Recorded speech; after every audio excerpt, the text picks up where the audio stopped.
Hey everyone, welcome back. Today we're diving into a story of incredible highs and devastating lows, a classic tale of wisdom gained and wisdom lost. It all starts in 2 Chronicles chapter 9, with King Solomon at the absolute peak of his power and fame. Imagine this. You were so renowned for your wisdom that rulers from the farthest corners of the known world traveled just to hear you speak. That's exactly what happened with the Queen of Sheba. She heard the stories about Solomon and thought, no way, this has to be an exaggeration. So she packed up her caravan with spices, gold, and precious stones and set off for Jerusalem to test him with hard questions. And what did she find? The reality was even more mind-blowing than the rumors. She was stunned by Solomon's wisdom, the magnificence of his palace, the food on his tables, the organization of his officials. Everything was beyond anything she had ever seen. She told Solomon, I didn't believe the reports until I came and saw with my own eyes. In fact, the half was not told me. Your wisdom and prosperity exceed the fame I had heard. She blessed Solomon's God for placing such a wise king on the throne. Solomon's wealth was legendary. The Bible tells us all his drinking cups were made of pure gold. Silver was considered nothing in his day.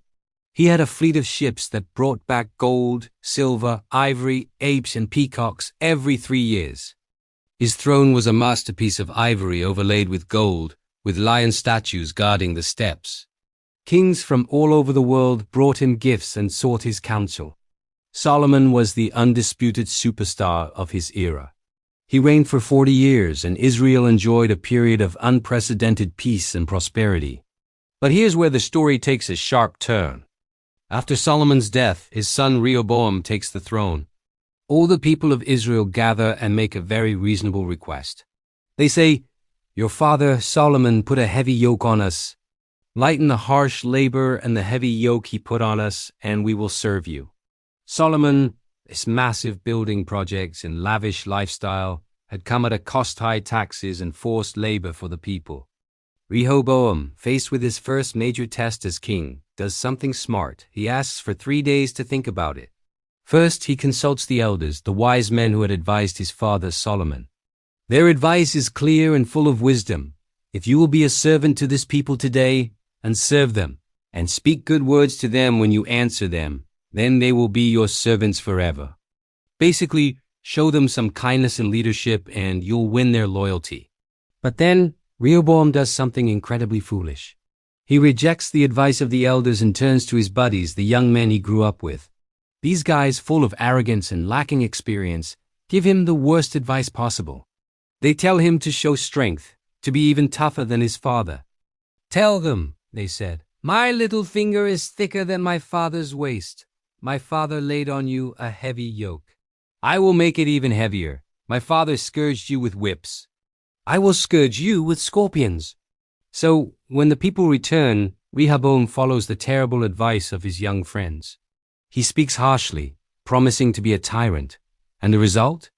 It's an absolute disaster. The people are outraged.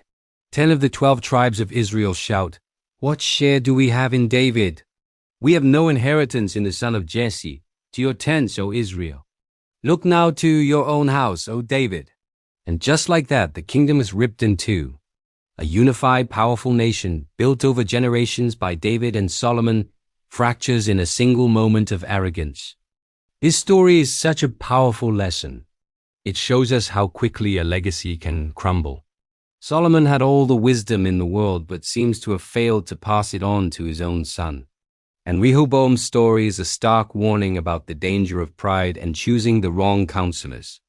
He had a chance to lead with wisdom and compassion, but chose arrogance and control instead, leading to the division of his kingdom. It's a timeless reminder to seek wise counsel and lead with humility. What do you think? It's a dramatic shift, isn't it? Let me know your thoughts in the comments below. Thanks for watching, and if you enjoyed this, don't forget to like and subscribe for more. See you on the next study.